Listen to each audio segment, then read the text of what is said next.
বন্ধুর লাশ নিয়ে অ্যাম্বুলেন্সে করে তার গ্রামের বাড়ি যাচ্ছি। সময় কাটানোর জন্য ফোনটা বের করলাম, ঠিক সেই মুহূর্তেই মোবাইলে একটা মেসেজ আসে। আমার সামনেই আমার প্রিয় বন্ধুটি কফিনের মধ্যে লাশ হয়ে পড়ে আছে।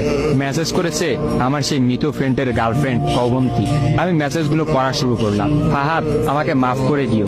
আমি যেই বাবার চোখের দিকে তাকিয়ে কখনো কথা বলতে পারিনি, সেই বাবা যখন অসহায়ের মতো আমার সামনে দুই হাত জোড়ে কান্না শুরু করতে লাগলো, তখন সেই বাবার ভালোবাসার কাছে আমাদের ভালোবাসা হার মেনে গেল। তাই আজ 11 দিন ধরে আমি অন্য মানুষের স্ত্রী।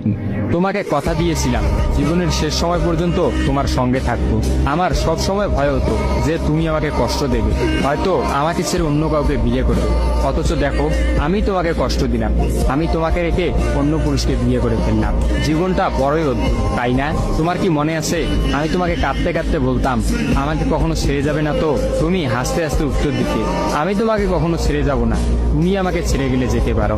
তখন আমি অনেক রাগ করতাম, কারণ আমি তো তোমাকে পাগলের মতো ভালোবাসতাম। তুমি নেই এরকম কোনো পৃথিবী আমি কল্পনাও করতে পারতাম না।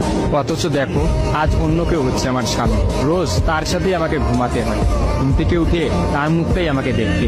মানুষের জীবন এমন কেন যে যাকে চায় যদি তাকে পায়?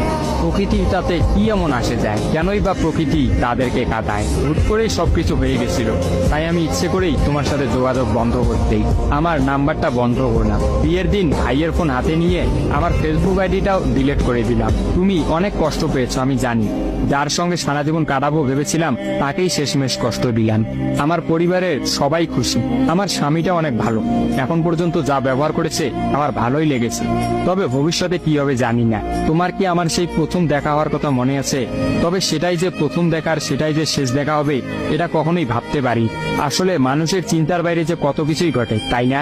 সেদিন আমি তোমার সাথে 3 ঘন্টা ছিলাম, কিন্তু সেই 3 ঘন্টায় কেউ কাউকে স্পর্শও করিনি। কিন্তু তুমি যখন আমাকে তোমার রিক্সায় তুলে নিতে তোমার হাতটা বাড়িয়ে দিলে, তখন আমি তোমার হাতটা প্রথম স্পর্শ করেছিলাম। বিশ্বাস করো, সেদিন আমার কিছুতেই তোমার হাতটা ছাড়তে ইচ্ছা করছিল না। তোমার ঘরে আমার জন্য কিনে রাখা শাড়িগুলো নিশ্চয়ই এখনো আছে। আচ্ছা, আমি তো এখন আর তোমার নই, ওই শাড়িগুলোকে আমি পাবো? তোমার তো যখনই কোনো শাড়ি পছন্দ হতো তুমি কিনে রেখে দিতে, আমি বলতাম বিয়ের পর সবগুলো একসঙ্গে নেব। দেখো, আজ আমি বিবাহিত, কিন্তু আমার স্বামী তুমি নও। আমি এমনটা কখনোই চাইনি। নিজের পছন্দের একটা মেয়েকে বিয়ে করে নিই, তারপরে শাড়িগুলো তাকে দিয়ে দিই। মেয়েরা শাড়ি কতটা পছন্দ করে তা কি তুমি জানো? যদি না জেনে থাকো তাহলে বিয়ের পর তোমার বউকে দিয়ে উপলব্ধি করে নিয়ে। তোমার সাথে আমার অনলাইনে পরিচয়, তাই চিন্তা করেছি কোনোদিনও বেঁচে থাকতে আর অনলাইনে যাব না। আমার নাম্বারটাও বন্ধ করে দিয়েছি। আজকের পর থেকে আমাদের আর কোনোদিন কথা হবে না। তোমার কাছে একটা অনুরোধ, যদি চলার পথে আমাদের কোনোদিন দেখা হয়ে যায় তাহলে প্লিজ তুমি অচেনা হয়ে চলে দিও।